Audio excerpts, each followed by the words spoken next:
ഇന്ന് അത്യസാധാരണമായ ഒരു സമരത്തിലാണ് പങ്കെടുക്കുന്നത്. കടലിൽ തൊഴിലാളികളുടെ അവകാശ സമരത്തിന്റെ നിത്യപ്രചോദനമായ ചെങ്കുടികൾ നെഞ്ചോട് ചേർത്ത് പിടിച്ചുകൊണ്ട് ഉയർത്തിപ്പിടിച്ചുകൊണ്ട് ആയിരക്കണക്കിന് മത്സ്യത്തൊഴിലാളികൾ നൂറുകണക്കിന് സമരയാനങ്ങളിൽ ഇവിടെ അണിനിരന്നിരിക്കുകയാണ് ഈ കടലിൽ. അങ്ങനെ കടലിനെ ഒരു സമരത്തിന്റെ സംഗ്രാമഭൂമിയാക്കി മാറ്റുന്ന അത്യപൂർവമായ സമരങ്ങളുടെ ചരിത്രത്തിലെ അത്യന്തം സർഗാത്മകമായ ഒരു ഇടപെടലാണ് മത്സ്യത്തൊഴിലാളി ഫെഡറേഷൻ ഇന്നിപ്പോൾ നടത്തുന്നത്. അങ്ങനൊരു സമരത്തിലേക്ക് വരാൻ മത്സ്യത്തൊഴിലാളി സഖാക്കൾ നിർബന്ധിതരായിരിക്കുന്നത്. ഈ ഒരു സമരത്തിൽ ഏർപ്പെടുന്നില്ല എന്ന് വന്നാൽ മത്സ്യത്തൊഴിലാളികൾക്ക് പിന്നെ മത്സ്യത്തൊഴിലാളികളായി ജീവിക്കാൻ കഴിയില്ല. അതിന്റെ കുറെ കാര്യങ്ങൾ അത് സംബന്ധിച്ച് നല്ല ഗ്രാഹ്യമുള്ള സഖാക്കൾ ഇവിടെ നിങ്ങളോട് പറഞ്ഞു കഴിഞ്ഞു. എന്നാൽ രണ്ടു വശങ്ങളുണ്ട് നാം നടത്തുന്ന ഈ സമരത്തിന്റെ അർത്ഥവും പ്രാധാന്യവും പരിശോധിക്കുമ്പോൾ നമ്മൾ കണക്കിലെടുക്കേണ്ടതായിട്ടുണ്ട്.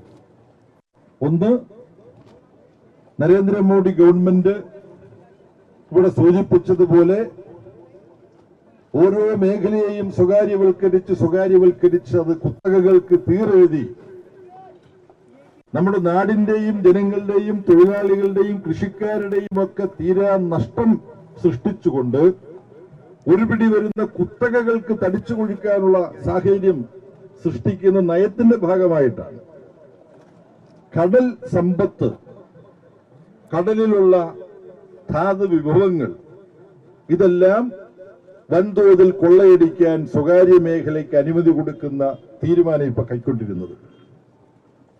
എന്നാൽ ഇങ്ങനെ കടൽ സമ്പത്ത് ഖനനം നടത്താനും അത് സ്വകാര്യ മേഖലയ്ക്ക് കൊടുക്കാനും ഇത് സംബന്ധിച്ച് നിലവിലുണ്ടായിരുന്ന നിയമങ്ങൾ അനുവദിച്ചിരുന്നില്ല.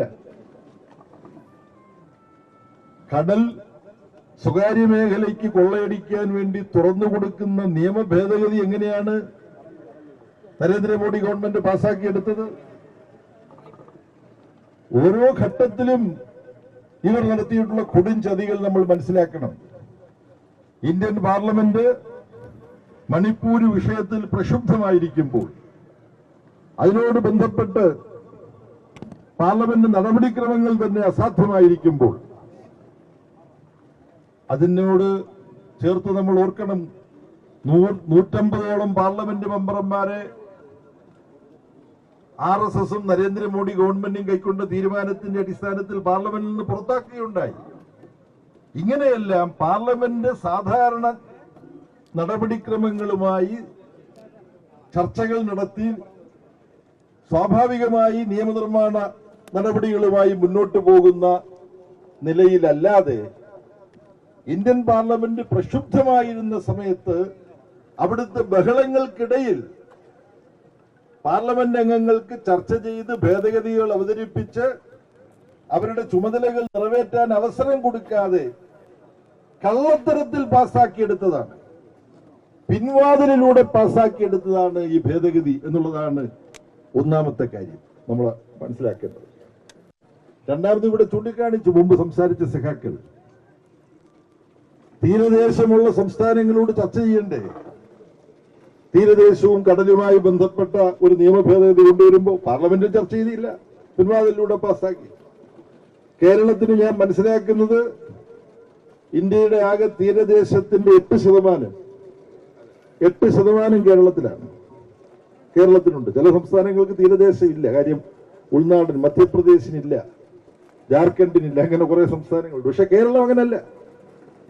8% മാത്രം തീരപ്രദേശമുള്ള കേരളമാണ് കയറ്റുമതി ചെയ്യുന്ന മത്സ്യത്തിന്റെ വലിയൊരു ഭാഗം. 15 മുതൽ 20-25% വരെയുള്ള മത്സ്യം സമയങ്ങളിൽ ചില വ്യത്യാസങ്ങൾ വരും. അപ്പം മത്സ്യബന്ധന രംഗത്തെ വലിയ പ്രാധാന്യമുള്ള ഒരു സംസ്ഥാനമാണ് കേരളം. അതുമാത്രമല്ല,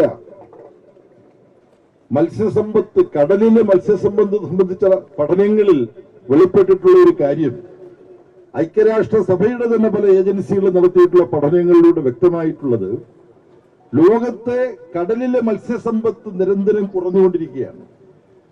അത് കടലിലെ മത്സ്യസമ്പത്തിനെ ശാസ്ത്രീയമായിട്ടല്ലാതെ അടിച്ചു കലക്കി അടിത്തട്ട് മുതലുള്ള മത്സ്യങ്ങൾ, വലിയ കപ്പലുകൾ പോലുള്ള മത്സ്യബന്ധന യാനങ്ങൾ കൊണ്ടുവന്ന് കുത്തകകൾ ഇത് മുഴുവൻ ഈ പൊന്മുട്ടയിടുന്ന താറാവിനെ പോലെയുള്ള വലിയ മത്സ്യസമ്പത്ത് തരുന്ന കടലിന്റെ മത്സ്യസമ്പത്ത് തുറന്നും നൽകിക്കൊണ്ടിരിക്കാനുള്ള ശേഷി അടിക്കടല് വരെ അടിച്ചുവാരി പിടിക്കാൻ പാടില്ല എന്ന തത്വം, അത് കുത്തകകളാണെന്ന് ലോകം ഭരിക്കുന്നത്, കുത്തകളുടെ പിടിയിലാണെന്ന് ലോകം എന്നതുകൊണ്ട് ഇത്തരത്തിൽ പാരിസ്ഥിതിക സന്തുലനം സംരക്ഷിച്ചുകൊണ്ട് കടൽ സമ്പത്ത് ശാസ്ത്രീയമായി മാത്രം എടുക്കാവുന്നത് മാത്രം കടലിൽ നിന്ന് എടുക്കുക. മത്സ്യത്തൊഴിലാളികളുടെ സമീപനം ഏതാണ്?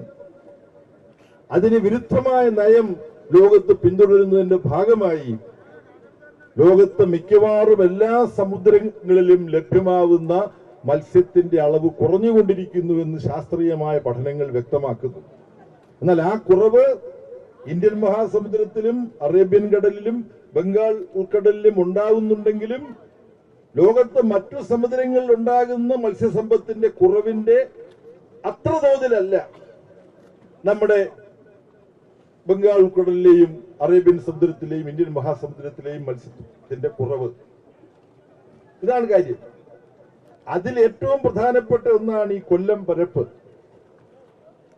അത് യഥാർത്ഥത്തിൽ അതിന്റെ കൂടുതൽ കാര്യങ്ങൾ ഈയിടെയാണ് ഞാൻ മനസ്സിലാക്കിയത്.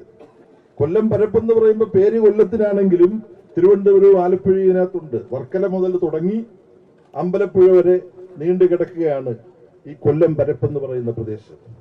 ഈ കൊല്ലം പരപ്പ് എന്ന് പറയുന്ന പ്രദേശം ലോകത്തെ തന്നെ മത്സ്യസമ്പത്തിന്റെ 22 മുഖ്യ കേന്ദ്രങ്ങളിൽ ഒന്നാണ്.